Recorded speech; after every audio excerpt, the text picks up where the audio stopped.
नमस्कार, लाख टके की बात में आप सभी का बहुत स्वागत है। मैं हूं आपके साथ में अमनदीप। लाख टके की बात में सबसे पहले बात होगी दिल्ली में भगदड़ को लेकर सियासत जारी है। वहीं कांग्रेस और समाजवादी पार्टी ने सरकार पर सवाल उठा दिए हैं। साथ ही बात करेंगे दिल्ली हादसे पर, जहां वार पलटवार जारी है, तो वहीं मुख्यमंत्री योगी आदित्यनाथ ने हादसे पर दुख जताया। और आपको बताएंगे कि सनातन पर सीएम योगी आदित्यनाथ ने बड़ा बयान दिया है, जिसके बाद में महाकुंभ पर सियासी घमासान भी शुरू हो गया है।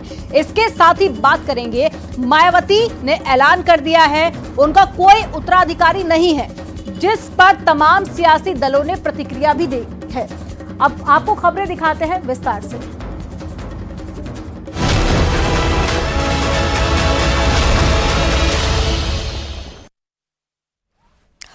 नई दिल्ली रेलवे स्टेशन पर भगदड़ से 18 लोगों की मौत हो गई। मृतकों के परिजनों के लिए 10-10 लाख रुपए के मुआवजे का ऐलान कर दिया गया। 2 सदस्यीय कमेटी की हाई लेवल जांच भी शुरू हो गई है। नई दिल्ली रेलवे स्टेशन हादसे पर जहां जांच तेज हो गई है, तो वहीं लालू प्रसाद यादव ने महाकुंभ को लेकर एक विवादित बयान दे दिया है और अखिलेश ने सरकार की व्यवस्था पर सवाल उठा दिए। वहीं कांग्रेस ने दोषियों पर कार्रवाई करने की मांग की है। बीजेपी ने पलटवार कर कहा है कि विपक्ष मौत पर राजनीति न करे। और साथ ही रेल मंत्री ने गृह मंत्री अमित शाह को हादसे की पूरी जानकारी दी है। तो वहीं तमाम जांच एजेंसी हादसे की जांच पड़ताल कर रही है, लेकिन अब मौत की भगदड़ पर सियासी बयानबाजी शुरू हो गई है। इसी से जुड़ी एक रिपोर्ट आपको दिखाते हैं।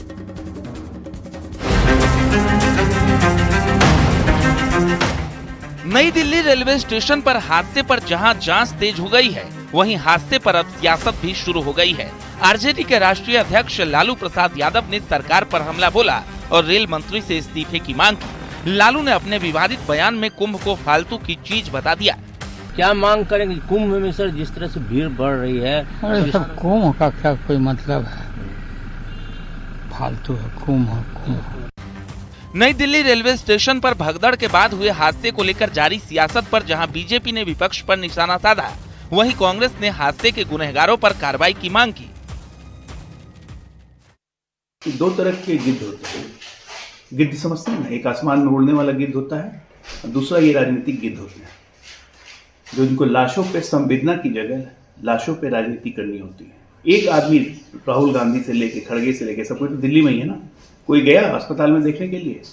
आरजेडी की दिल्ली यूनिट से कोई गया अस्पताल में देखने या रेलवे स्टेशन पे? लेकिन बयानबाजी में तुरंत आ गए। प्रयागराज के अंदर सैकड़ों लोग मारे गए। सरकार छुपाने की कोशिश करती है, गंगा में बहाने की कोशिश करती है। रात रेलवे स्टेशन पर 18 लोग मारे गए। भारत के लोगों का, हमारे भाइयों का कोई हैसियत ही इस देश में नहीं रह गई। सीएम योगी आदित्यनाथ ने नई दिल्ली रेलवे स्टेशन पर हुए हादसे पर दुख जताया है और इस हादसे में मारे गए लोगों को श्रद्धांजलि दी है। आयोजन बड़ा है, स्वाभाविक रूप से हर व्यक्ति के मन में जिज्ञासा भी है। कल दुर्भाग्य से नई दिल्ली रेलवे स्टेशन पर एक दुर्भाग्यपूर्ण घटना घटित हुई। मैं इस अवसर पर उन सभी पुण्य आत्माओं को विनम्र श्रद्धांजलि भी अर्पित करता हूं। कांग्रेस नेता पवन खेड़ा का कहना है कि सरकार को इस हादसे की जिम्मेदारी लेते हुए दोषियों के खिलाफ कड़ी कार्रवाई करनी चाहिए। साथियों, कल रात को नई दिल्ली रेलवे स्टेशन पर जो भगदड़ मची, उसके विषय में मुझे लगता है सरकार की परत दर परत पोल खुलती चली जा रही। कल कई घंटों तक रेलवे प्रशासन, रेल मंत्री इस खबर को दबाने की साजिश रच रहे थे। लगातार ट्वीट पर ट्वीट कर रहे थे कि साहब भगदड़ नहीं है, भीड़ ज्यादा हो गई है। भीड़ क्यों ज्यादा हुई? भीड़ आपकी अव्यवस्था की वजह से ज्यादा हुई। अब जहां भीड़ हुई और अव्यवस्था है, जाहिर सी बात है वहां भगदड़ होगी। नई दिल्ली रेलवे स्टेशन में शनिवार शाम हादसा हुआ। स्टेशन पर शाम 6 बजे से यात्रियों की संख्या बढ़ने लगी थी। वीकेंड की वजह से महाकुंभ में जाने वाले यात्रियों की संख्या बढ़ी। शनिवार रात 8 बजे प्लेटफॉर्म नंबर 13-14 के बीच भगदड़ मची। ट्रेन पकड़ने के लिए होड़ के बीच यात्री एक दूसरे से टकराए। इस बीच मची अफरा तफरी में लोग एक दूसरे के ऊपर गिर गए। भगदड़ में कई यात्रियों का दम घुटने लगा, कई यात्री बेहोश हो गए। इसी हादसे में कई यात्रियों की मौत हो गई, वहीं कई लोग घायल भी हुए हैं। रेलवे ने घटना की उच्च स्तरीय जांच के आदेश दिए हैं। नई दिल्ली रेलवे स्टेशन पर शनिवार को हुए हादसे की जांच जारी है। उच्च स्तरीय कमेटी हादसे की जांच कर रही है। जांच कमेटी ने नई दिल्ली रेलवे स्टेशन के सभी सीसीटीवी को सील करने के आदेश दिए। वहीं इन कैमरों की वीडियो को खंगाला जा रहा है ताकि जांच में इसकी मदद ली जा सके। रेलवे बोर्ड के तमाम मेंबर्स और रेल मंत्री वॉर रूम में लगातार मॉनिटरिंग कर रहे हैं। न्यूज़ 18 के लिए ब्यूरो रिपोर्ट।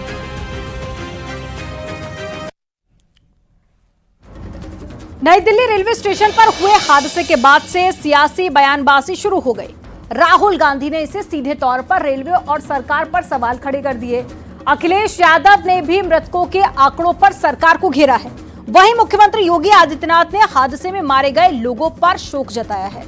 आपको रिपोर्ट दिखाते हैं।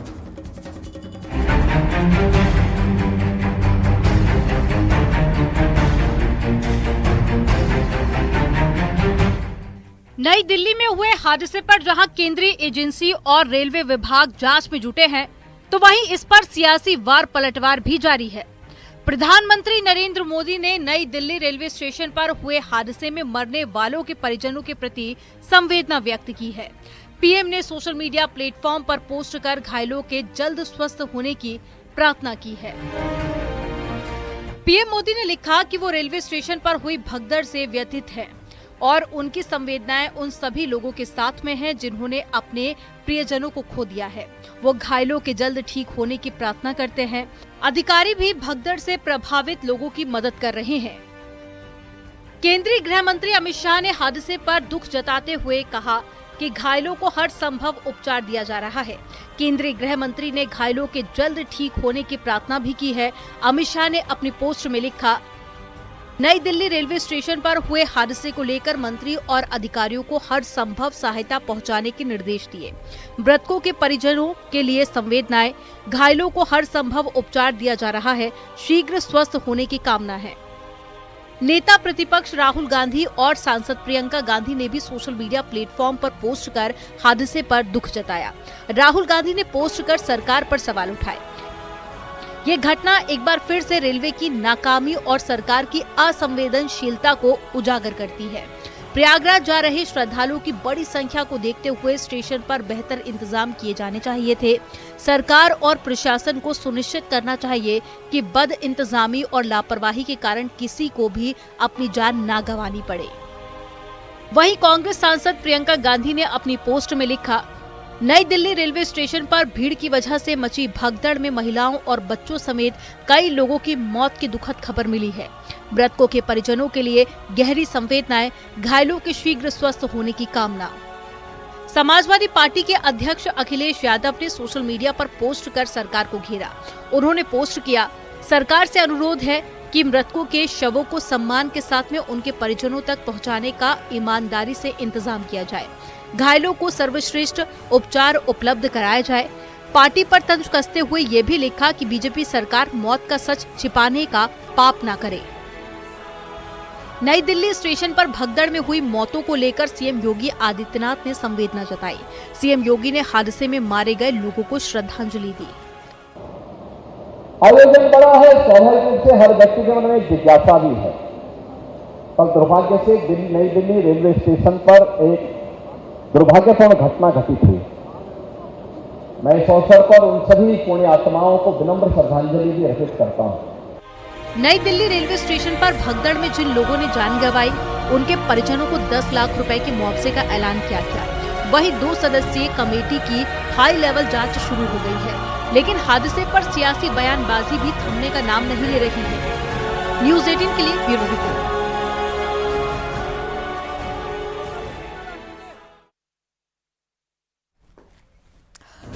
बीएसपी सुप्रीमो मायावती ने अपने उत्तराधिकारी को लेकर आज बड़ा ऐलान कर दिया। मायावती ने साफ कर दिया कि उनके जीते जी पार्टी का कोई भी उत्तराधिकारी नहीं है।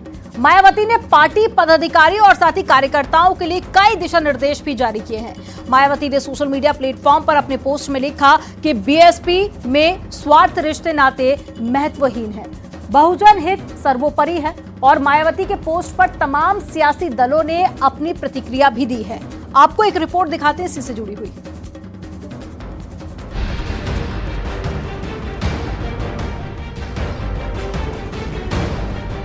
बीएसपी अध्यक्ष मायावती ने पार्टी में अपने उत्तराधिकारी को लेकर बड़ा बयान दिया। मायावती ने कहा कि मेरे जीते जी कोई भी बीएसपी का उत्तराधिकारी नहीं होगा। मायावती ने कहा कि बीएसपी में बहुजन हित सबसे ऊपर है, न कि रिश्ते नाते। बसपा सुप्रीमो मायावती ने आज ट्वीट कर अपने कार्यकर्ताओं को ही नसीहत नहीं दी, बल्कि अपने उत्तराधिकारी को लेकर भी बयान जारी किया। बसपा सुप्रीमो मायावती ने सीधे तौर पर बयान जारी करते हुए कहा कि काशीराम के आदर्शों पर चलने वाला ही उनका उत्तराधिकारी हो सकता है। पार्टी के प्रति वफादारी से काम करे। जिस तरीके से बसपा सुप्रीमो मायावती ने अपना उदाहरण देते हुए कहा और यह भी लिखा कि उनके भतीजे को भी काशीराम के आदर्शों पर चलना होगा, तभी वह उत्तराधिकारी हो सकते हैं। मायावती ने अपनी पोस्ट में लिखा कि वो काशीराम की शिष्या और उत्तराधिकारी होने के नाते उनके बताए रास्ते पर चल रही हैं और आखिरी सांस तक हर कुर्बानी देकर संघर्ष जारी रखेंगी। वहीं कांग्रेस और समाजवादी पार्टी का कहना है कि बीएसपी अंदरूनी कलह से जूझ रही है। ऐसे में मायावती को जमीन स्तर पर बीजेपी के खिलाफ आंदोलन करके साफ करना होगा कि वो दलितों के खिलाफ लड़ाई में विपक्ष के साथ हैं। बहुजन समाजवादी पार्टी से मेरा सिर्फ इतना निवेदन है कि आप भारतीय जनता पार्टी के खिलाफ ज़मीन पर लड़ते हुए नजर आइए, क्योंकि जिस तरह से लगातार दलितों पे उत्पीड़न भारतीय जनता पार्टी के शासनकाल में होता है और उस पर बहुजन समाजवादी पार्टी और खुद मायावती जी चुप हो जाती हैं। ट्वीट करने से राजनीति नहीं चलती है। मैं कह सकता हूं कि उनका अपना दल है, उनकी अपनी स्वेच्छा है, वो उस पार्टी को कैसे चलाती हैं। बसपा में अंदरूनी कलह है। जिस तरह से वो लगातार नेताओं को निकालना, लगातार गुटबाजी होना, कभी किसी को बाहर करना, कभी किसी को अंदर ले लेना, तो समाजवादी पार्टी समझती है हर राजनीतिक दल में होता है। लेकिन जिस तरह से बसपा में हो रहा है वो बताता है कि कहीं ना कहीं बसपा में सब कुछ ठीक नहीं चल रहा है। एक राजनीतिक दल होने के नाते समाजवादी पार्टी समझती है कि लोकतंत्र में सभी दल रहे, राजनीति में मजबूत रहे और कौन उत्तराधिकारी किसका होगा ये उस दल का विषय होता है। उस पर समाजवादी पार्टी कुछ नहीं कहना। मायावती ने सोशल मीडिया पर पोस्ट कर लिखा, देश भर में बीएसपी के छोटे बड़े सभी पदाधिकारियों और कार्यकर्ताओं को भी पार्टी प्रमुख के निर्देशों के मुताबिक पूरी निष्ठा और ईमानदारी से काम करना होगा। वहीं बीजेपी का कहना है कि मायावती लगातार अपने फैसले बदल रही हैं। ऐसे में उन्हें अपना स्टैंड जल्द क्लियर करना चाहिए। बहुजन समाज पार्टी की अध्यक्ष मायावती जी लगातार अपने बयान देती रहती हैं। इसके पहले भी हमने उनके बयान देख रहा था कि उन्होंने अपने भतीजे को उत्तराधिकारी बनाया था, उसके बाद फिर उसको हटा दिया था, फिर उसको उत्तराधिकारी बना दिया है। आज फिर हम उनका बयान देख रहे हैं कि उत्तराधिकारी कोई नहीं है। यहाँ तक कि आकाश आनंद के ससुर को भी जो है पार्टी से बाहर निकाल दिया है। तो मायावती जी अपनी राजनीति को कम से कम स्थिर करके रखें। मैंने देखा है कि मायावती जी ने समय समय पर ज़्यादातर जितने भी प्रमुख नेता थे सभी को पार्टी के बाहर का रास्ता दिखाया है। तो मायावती जी का ये अंदरूनी मामला है, राजनीतिक तौर पर उनको स्थायी व्यवहार अपना रखना चाहिए। और उत्तराधिकारी तो मूवमेंट से तय होता है, लेकिन मायावती खुद जैसे यहाँ पर जो है परिवारवाद के तरीके से अपने परिवार के व्यक्ति को ही उत्तराधिकारी घोषित करती रही हैं। तो मायावती जी का जो बयान है उसका कोई मुझे आधार दिखता नहीं है, वह समय समय पर बदल जाती है। मायावती के भतीजे आकाश आनंद को उनका उत्तराधिकारी माना जा रहा था। मायावती ने आकाश आनंद को पहली बार दिसंबर 2023 को अपना उत्तराधिकारी बनाया था। लोकसभा चुनाव के दौरान मायावती ने आकाश आनंद को अपरिपक्व बताकर अपना उत्तराधिकारी बनाने से मना कर दिया था। 47 दिन बाद ही जून 2024 में मायावती ने बीएसपी की राष्ट्रीय कार्यकारिणी की बैठक में आकाश आनंद को फिर अपना उत्तराधिकारी बना दिया था। आकाश आनंद ने बुआ मायावती के पैर छूकर आशीर्वाद भी लिया था। 15 फरवरी को मायावती ने आकाश आनंद के ससुर अशोक सिद्धार्थ को पार्टी से निकाल दिया था। ऐसे में मायावती की पोस्ट के कई मायने निकाले जा रहे हैं। हाल ही में लखनऊ में मायावती के जन्मदिन पर आकाश के भाई ईशान भी नजर आए थे। मायावती ने ईशान को भी आशीर्वाद दिया था। एक बात साफ की बसपा सुप्रीमो मायावती ने आज अपने बयान को जारी करते हुए कि पार्टी की सर्वे सर्वा वही हैं और उत्तराधिकारी वह होगा जो काशीराम के आदर्शों पर चलेगा। कैमरामैन गोपी गिरी के साथ संकेत मिश्रा, न्यूज़ 18 लखनऊ।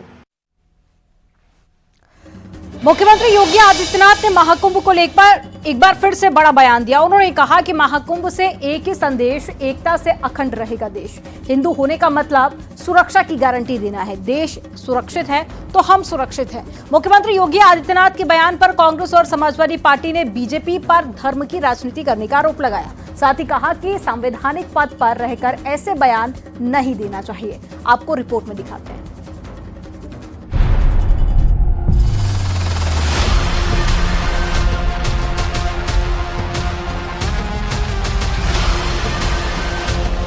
प्रयागराज में सीएम योगी ने महाकुंभ को लेकर बड़ा बयान दिया। उन्होंने कहा कि महाकुंभ से संदेश, एकता से अखंड रहेगा देश। सीएम योगी ने कहा कि हमें सनातनी होने पर गर्व होना चाहिए। हिंदू होने का मतलब सुरक्षा की गारंटी देना है। देश सुरक्षित है तो हम सुरक्षित हैं। कि महाकुंभ का संदेश या महाकुंभ से संदेश, एकता से ही अखंड रहेगा ये देश, एकता से ही अखंड रहेगा ये देश। महाकुंभ का संदेश एकता, हम सबकी एकता इस देश की अखंडता का आधार है। और भारत अखंड है, सुरक्षित है तो हम भी इसमें सुरक्षित है तो हम भी इसमें सुरक्षित हैं। हमारे धर्मस्थल सुरक्षित रह जाते हैं, हमारे पर्व और त्योहारों की परंपरा सुरक्षित रह जाती है, हमारे मठ और मंदिर, हमारा धर्म सुरक्षित हो जाता है, हमारी बेटियां, हमारी बहनें सुरक्षित हो जाती हैं। हिंदू होने का मतलब भारत की एकता और अखंडता की गारंटी देना। सीएम योगी के बयान पर विपक्ष का कहना है कि बीजेपी धर्म की राजनीति करती है। महाकुंभ के बहाने बीजेपी अपनी मार्केटिंग में जुटी है। संवैधानिक पद पर रहकर ऐसे बयान नहीं देने चाहिए। लगातार आपकी सरकार सिर्फ और सिर्फ ध्रुवीकरण की पॉलिसी तय करती है। आप संवैधानिक पद पर बैठकर के इस तरह की बातें कर रहे हैं। इससे समझा जा सकता है कि प्रदेश के हालात क्या हैं। आज आपकी सरकार से हर वर्ग परेशान है, लेकिन आप सिर्फ और सिर्फ महाकुंभ की आड़ में जिस तरह से 7,000 करोड़ से ज़्यादा टैक्स पेयर का पैसा पानी की तरीके जो बहाया है, ये भी जनता जवाब जरूर मांगेगी। कुंभ में श्रद्धालु आ रहे हैं, श्रद्धालु आस्था की डुबकी लगाए और वापस घर तक चले जाएं, उनको असुविधा ना हो। केवल समाजवादी पार्टी इतना ही चाहती है और इतना ही कुंभ पे बोलना चाहती है। भारतीय जनता पार्टी के लिए धर्म, परंपराएं, आस्था सब राजनीति का विषय है। हम समाजवादियों के लिए धर्म, परंपराएं, आस्था वो राजनीति का विषय नहीं है। उन्नाव के बीजेपी सांसद साक्षी महाराज ने विपक्ष पर पलटवार किया। उनका कहना है कि महाकुंभ में जिस तरह से लोगों की भीड़ उमड़ रही है, उससे विपक्ष का बौखलाना स्वाभाविक है। गोता लगा लिया है। 26 तारीख आते आते मुझे लगता है 60 करोड़ का आंकड़ा पूरा होगा। लगता है कि हिंदुस्तान की आधी से ज्यादा आबादी प्रयागराज में है, संगम में है, गोता लगा रही है। तो विपक्ष का बौखलाना, उल जरूर बातें करना और व्यवस्था पर प्रश्न चिन्ह खड़ा करना ये स्वाभाविक है। कुछ दिन पहले अखिलेश यादव ने महाकुंभ में स्नान के आंकड़ों पर तंज कसते हुए 60 करोड़ लोगों के स्नान करने का दावा किया था। 50 करोड़ तो नहीं आए हैं, 60 करोड़ लोग आए हैं। आप भी झूठ मत बोला करो। आप उनकी गिनती कम मत करिए। वीआईपी मूवमेंट बंद नहीं हो रहा। आप उनकी गिनती कम मत करिए। वीआईपी मूवमेंट बंद नहीं हो रहा। गिनती कम कर करके आप उनको भी परेशानी में डाल रहे हो। जो आंकड़ा आएगा वो 60 करोड़ का आंकड़ा आएगा। केंद्रीय मंत्री धर्मेंद्र प्रधान ने संगम नगरी पहुंचकर परिवार के साथ पवित्र स्नान किया। उन्होंने कहा कि वे भाग्यशाली हैं कि उन्हें महाकुंभ में भाग लेने का मौका मिला। देखो, मैं इस पवित्र मुहूर्त पे किसी को कोई नकारात्मक बात कहना नहीं चाहूंगा, लेकिन कुंभ हमारी सभ्यता की आस्था है। श्रद्धालु आए, बड़े धैर्य के साथ आए, जनता के बीच में आए, तब कुंभ भी संभलेगा, लोगों की आस्था भी रहेगी। महाकुंभ में अब तक करीब 53 करोड़ लोग त्रिवेणी के पवित्र जल में स्नान कर चुके हैं, जिसे लेकर जहां सीएम योगी आदित्यनाथ ने महाकुंभ के जरिए सनातन और देश की अखंडता का संदेश देने की बात कही, तो वहीं सीएम योगी के बयान पर विपक्ष का वार पलटवार जारी है। न्यूज़ 18 के लिए ब्यूरो रिपोर्ट।